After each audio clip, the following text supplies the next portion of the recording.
जय श्रीमन नारायण, राधे राधे। ओम नमो भगवते वासुदेवाय। हिंदू पंचांग के अनुसार कार्तिक पूर्णिमा के बाद मार्गशीर्ष मास आरंभ हो जाता है, जिसे अगहन, मंगसिर और मगसर के नाम से भी जाना जाता है। जिस महीने की पूर्णिमा तिथि जिस नक्षत्र से युक्त होती है, उस नक्षत्र के आधार पर ही उस महीने का नामकरण किया जाता है। चूंकि मार्गशीर्ष महीने की पूर्णिमा मृगशिरा नक्षत्र से युक्त होती है, इसलिए इस माह को मार्गशीर्ष कहा जाता है। ये सभी 9 महीने में सबसे श्रेष्ठ माना जाता है। मार्गशीर्ष माह भगवान श्री कृष्ण से संबंधित माना जाता है। इस महीने में भगवान श्री कृष्ण की विधिवत पूजा करना शुभ माना जाता है। इस माह में भगवान विष्णु एवं उनके शंख की पूजा का विशेष महत्व बताया है। इस माह के दौरान पूजा पाठ और स्नान दान का भी उल्लेख मिलता है। मार्गशीर्ष पूर्णिमा और संक्रांति के दौरान किया गया दान व्यक्ति को जीवन में सुख प्रदान करने वाला होता है। व्यक्ति के पुण्य कर्मों में वृद्धि होती है और पापों का नाश होता है। इसके अलावा इस महीने नदी स्नान के साथ दीपदान करने से विशेष फलों की प्राप्ति होती है। हिंदू पंचांग के अनुसार मार्गशीर्ष माह 16 नवंबर से प्रारंभ होकर 15 दिसंबर को मार्गशीर्ष पूर्णिमा के दिन समाप्त होगा। मार्गशीर्ष माह का महत्व क्या है जान लेते हैं। तो हिंदू धर्म में मार्गशीर्ष माह का विशेष महत्व है। स्वयं भगवान श्री कृष्ण ने इस माह को सर्वश्रेष्ठ बताया है। ये पूरा मास ही पवित्र माना गया है। इसकी महिमा स्वयं भगवान श्री कृष्ण ने गीता में बताई है।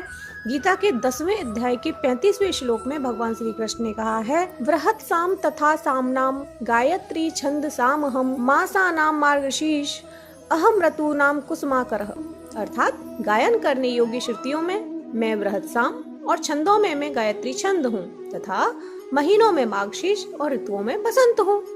अतः इस महीने में भगवान श्री कृष्ण की उपासना की बड़ी महिमा है। इस महीने में भगवान श्री कृष्ण की उपासना करने से व्यक्ति को जीवन में हर तरह की सफलता प्राप्त होती है।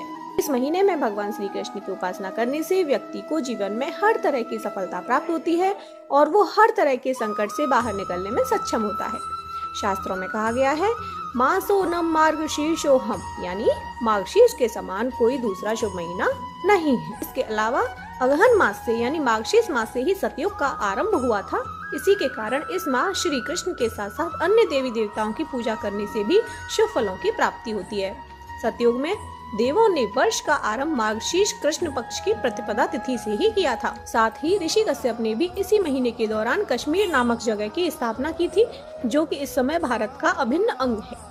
मार्गशीर्ष मास के दौरान स्नान दान का बड़ा ही महत्व है। विशेषकर इस महीने के दौरान यमुना नदी में स्नान का महत्व है।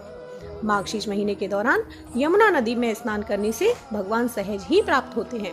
अतः जो लोग जीवन में भगवान का आशीर्वाद बनाए रखना चाहते हैं और हर संकट से छुटकारा पाना चाहते हैं, उन्हें मार्गशीर्ष के दौरान कम से कम एक बार यमुना नदी में स्नान करने अवश्य जाना चाहिए।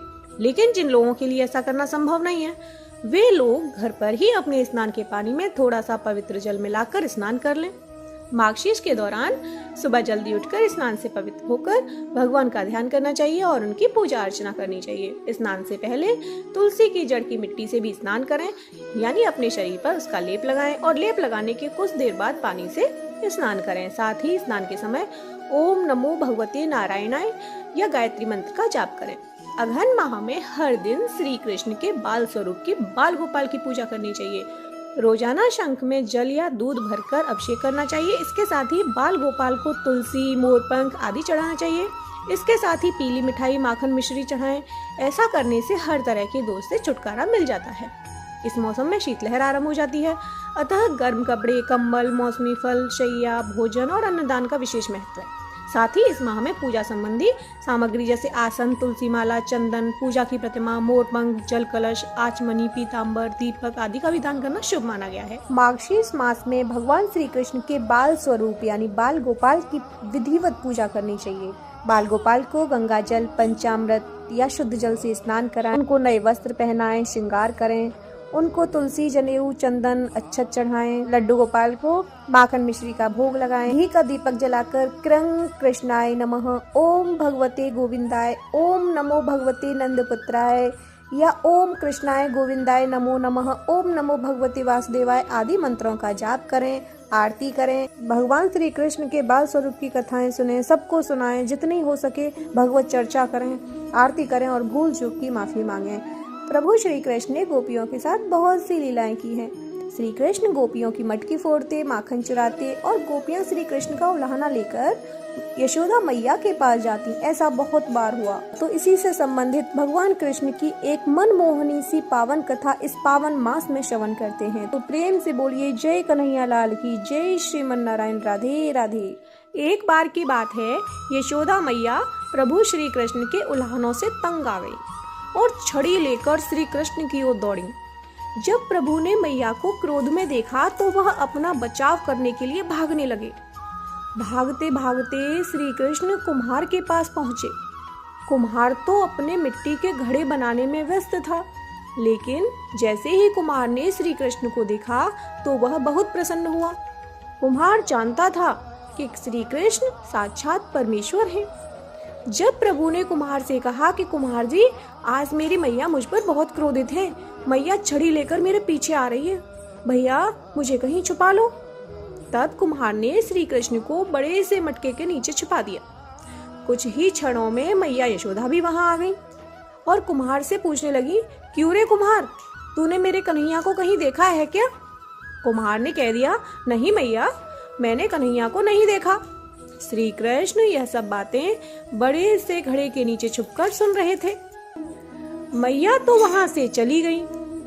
अब प्रभु श्री कृष्ण कुम्हार से कहते हैं, कुम्हार जी, मैया चली गई हो तो मुझे इस घड़े से बाहर निकालो।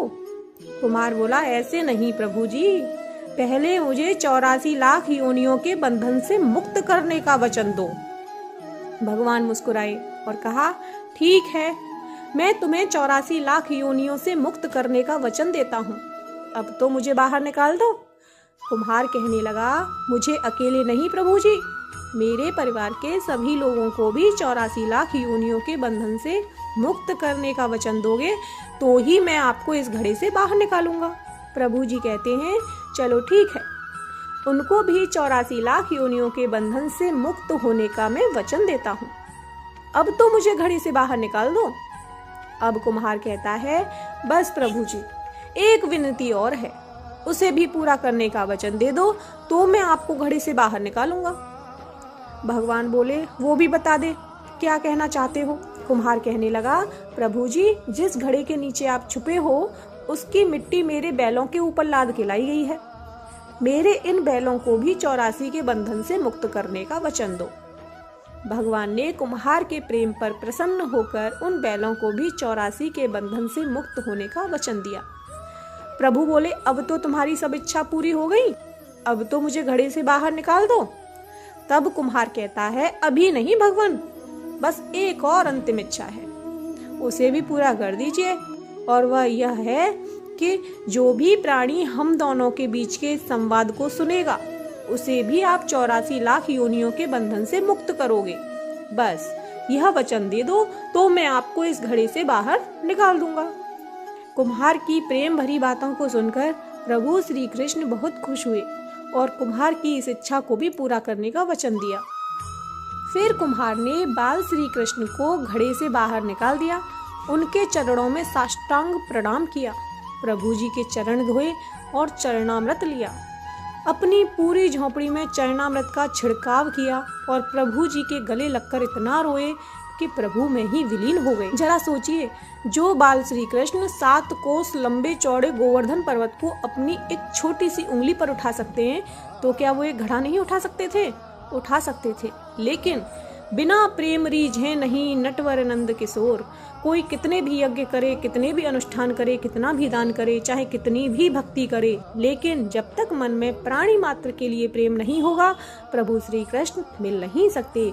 बोलिए बाल गोपाल की जय।